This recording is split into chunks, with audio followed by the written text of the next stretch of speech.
Brasileirão nem começou e já tem gente no departamento médico. É uma pena, né? A gente ficou preocupado por saber, né, qual é a situação do Riquelme, se a contusão que ele teve, eu falei isso no vídeo anterior, que ele recebeu uma pancada no treino de terça-feira e fez exame no início da tarde desta quarta. E o Fluminense soltou uma nota informando a gravidade, se é muito grave, quanto tempo vai voltar, vai levar para voltar. Então, vou trazer essa informação para vocês. Só que na quarta-feira, que o Riquelme estava fazendo exame para saber a gravidade, a princípio foi o entorse, né? Foi um entorse no joelho. Na quarta-feira, o Isaac, coincidência, né, de um dia após o outro, o Riquelme me machucou na terça-feira e na quarta-feira o Isaac também se machucou. O Fluminense cedeu ele ao sub-20 para que ele pudesse ficar em atividade, para ele pudesse jogar, né? Porque ele não perdeu espaço na equipe principal. E o Fluminense fez sua estreia no Campeonato Brasileiro Sub-20 contra o Internacional. E não é que o Isaac também se lesionou? Caramba, né? Um desfalque aí. Porque o Isaac também é uma opção para o meio de campo do Fluminense. Ele foi cedido para o Sub-20 para ficar em atividade, já que ele não vem jogando. Também poderia ser utilizado, porque a ideia inicial em janeiro é utilizar o Isaac e utilizar o Riquelme durante toda a temporada, porque viram que esses dois garotos estavam prontos para serem utilizados pelos profissionais, mesmo com pouca idade, 18 anos. Né? Os dois têm 18 anos. Vamos lá, vamos para a nota oficial do Fluminense, a informação, né, que eles passaram no grupo de WhatsApp dos jornalistas. Então vamos ler. O jogador Riquelme foi submetido a exames de imagem na tarde dessa quarta-feira e teve constatada uma lesão no ligamento colateral medial do joelho esquerdo. O atleta sofreu uma entorse no treino de terça-feira e iniciará tratamento conservador. A boa notícia está aí. Um tratamento conservador a partir desta quinta-feira, sem a necessidade de cirurgia. Primeiro, saiu a informação de que ele levaria dois meses para se recuperar. Vamos lá, o GE trouxe uma informação seguinte sobre Riquelme. Riquelme teve uma lesão grau 2 no ligamento colateral medial do joelho esquerdo e deve desfalcar o Fluminense por pelo menos 2 meses. Depois o Riquelme fez uma postagem no Instagram falando de 3 meses. Vou ler aqui o que o Riquelme colocou, porque isso aí já são palavras do jogador. Ele diz o seguinte: obrigado a todos pelas mensagens. Não precisarei operar, graças a Deus, mas ficarei fora dos gramados por até 3 meses. Voltarei ainda mais forte do que nunca. Deus no controle, escreveu o jovem Riquelme. Como eu falei, ele se machucou na terça-feira e nessa quarta-feira contra o Internacional quem se machuca é o Isaac. Isaac deixa jogo do Fluminense Sub-20 com dores no joelho, também joelho. E vai passar por exames. Vai passar por exames na tarde dessa quinta-feira. Amanhã ou tarde de quinta-feira. Promessa de Xerém deixou gramado machucado em partida contra o Internacional, um dia após Riquelme também sofrer lesão. Então, os dois moleques de 18 anos que brilharam em 2024 no Sub-20, conquistaram a Copa do Brasil, o Campeonato Brasileiro, tem a chance de ouro em 2025 para brilhar e ganhar oportunidade no Fluminense. O Isaac teve no início do ano com a equipe mesclada ali no Campeonato Carioca. O Riquelme brilhou mais do que ele, ganhou oportunidade, titularidade. Depois perdeu a posição, depois virou opção no segundo tempo, no Fla-Flu, um jogo decisivo do Campeonato Carioca. Mas infelizmente praticamente os dois se machucaram juntos. Riquelme com a sua gravidade, lesão grau 2, podendo voltar daqui a 3 meses. E o Isaac, a gente vai saber nessa quinta-feira a gravidade da lesão. Ok? Isso aqui aconteceu, vamos falar de política agora. Tirei as crianças da sala.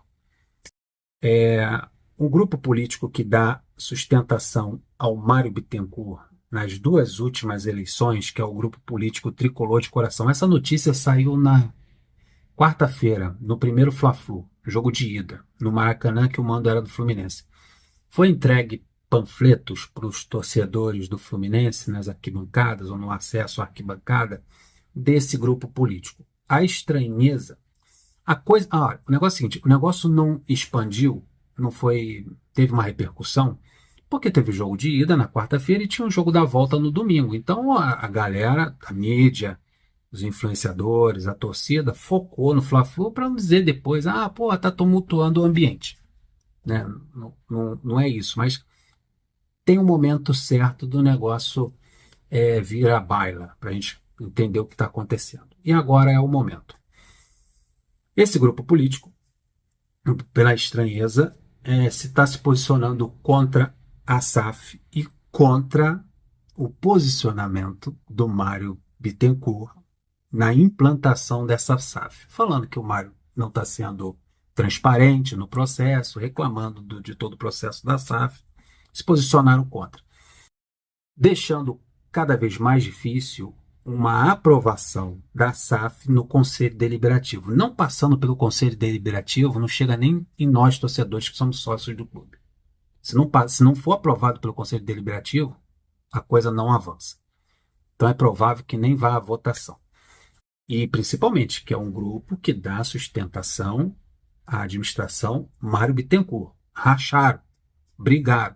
Ele está cada vez mais se isolando. E é o último ano de mandato dele. No último ano, ele quer implantar uma SAF. No último ano, ele quer virar CEO. E há uma crítica do grupo por esse desejo dele de virar CEO. Então é cada um cuidando do seu. É o Mário cuidando dele e o grupo Tricolor de Coração também cuidando dele, né? Quer continuar o modelo amador, que deve ser benéfico para eles. Então vamos lá, o grupo político faz campanha para que venda do clube não aconteça.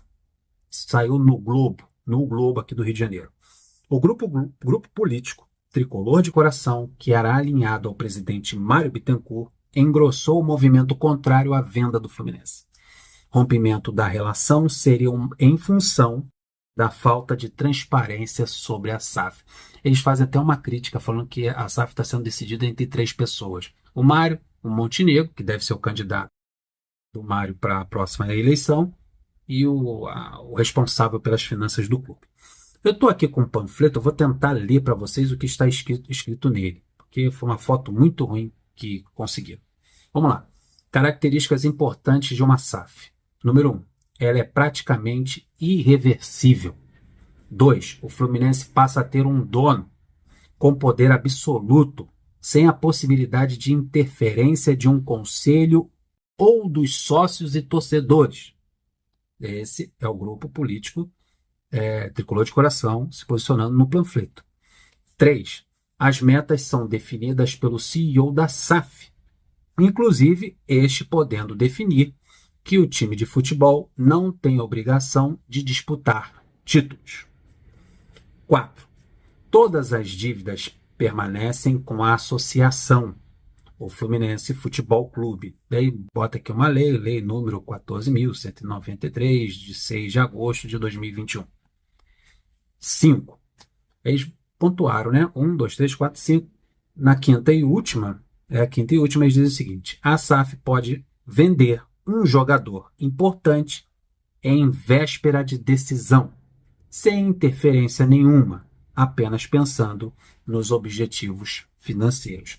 Eles fazem outras críticas, principalmente críticas direcionadas ao presidente do Fluminense, que está tocando a SAF sem o consentimento, sem abrir o que está nesses documentos, como é que vai ser, qual é o procedimento.